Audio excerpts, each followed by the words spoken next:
Off on October 2nd. It's the Ottawa Canada-China Film Festival, and there's plenty to look forward to with details right now. We say hello to Roy Atkinson, the chair of the Ottawa Canada-China Film Festival. Hello. Hello. And we have Erqin Zeng as well, the coordinator of the Film Selection Committee. That's a big job to have. Hi. We're going to talk about how you selected some of these films. Roy, tell us a quick history lesson on this festival. Been around for 3 years now? Yeah, this is our third year. It's put on by the Canada-China Friendship Society of Ottawa. It's been around for 43 years, and its mission is to help Canadians learn about China and understand it better. Okay. Mostly we do that with expert speakers, but we started to think, what about films? Films are a way to really get an intimate connection with what's happening in China, and we've had a number of really interesting films. In fact, we've got some great ones this year. Yeah, we've got to get into those great ones. But can I ask you, Erqin, so how are the films selected? Is it a difficult selection? Because I understand you got over 50 submitted to you. Is that true? Yeah, it varies every year, but pretty much that number. So we do have our own system. We survey all the world famous film festivals, and then we look for the award-winning films that's Chinese film or talks about China, and then we select the best of the best. Yeah. And we have a film selection committee, and we review all the films. Also, during the past few years, we built up a good network with the film companies and the distributors. So if they have a very good quality film, they will recommend it to us. That's and this year, our opening film, Our Time Machine, is actually through one of our network. And we just reviewed that and find it so great. And and it's the premiere in Ottawa. So we even get to see it before it went to the Vancouver Film Festival. That's pretty cool. And as you mentioned, opens October 2nd. And hey, we have a clip. Yes. Let's have a look. This is Our Time Machine. 我呢，小时候就知道我父亲是个特别棒的艺术家，我就很渴望成为像父亲那样特别强大的男人。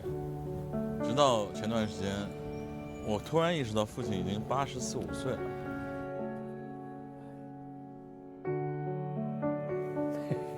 我从前上海京剧院做总导演，指挥千军万马的，我现在就是糊涂的，什么也不知道，也想不起来了。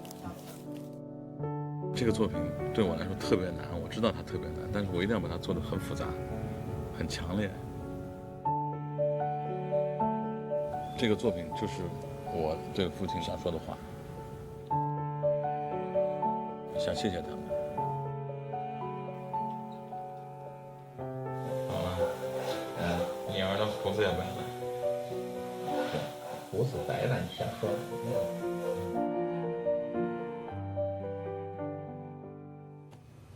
All right, so as mentioned, that opens up the festival on the 2nd, Our Time Machine. Roy, tell us what other films we can look forward to. We have it's the 2nd, the 9th, and the 16th. And on the 9th, we have a film which is quite extraordinary. It's the first Uyghur film. This is a Muslim community that lives in the north of China.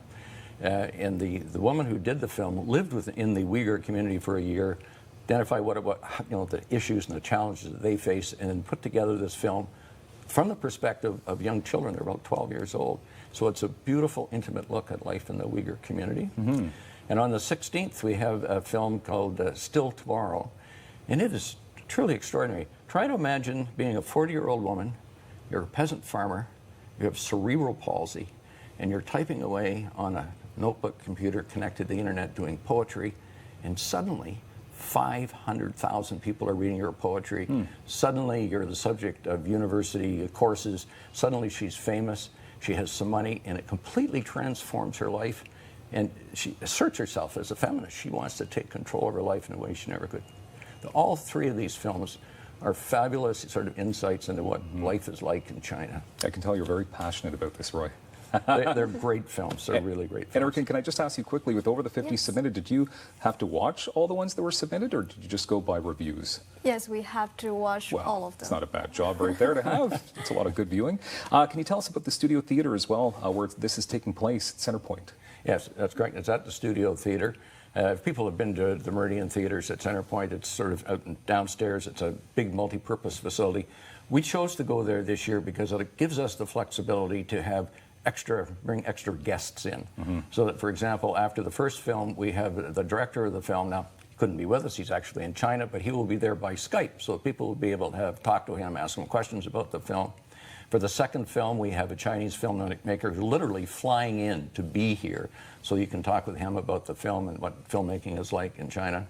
And for the third film, about the Chinese poet, we're in discussions with a professor of Chinese literature here at Carleton University who can come and set some context around that. So the idea is to have a great film and then make it even better with some extra material. Okay, about 30 seconds left here. I just want to get to ticket information. Okay, you can get tickets through our website. It's ccfso.org. And the ticket prices are $12 for general admission and $28 for a three film pass. And if you're a CCFSO member, there are discounts. Amazing. Thank you, Roy and Erqin, for being here today. Looking forward to this amazing festival kicking off October 2nd. Thank you very much. Thank you so much. Canadian tennis legend Dale Power is going to be joining us next on Daytime.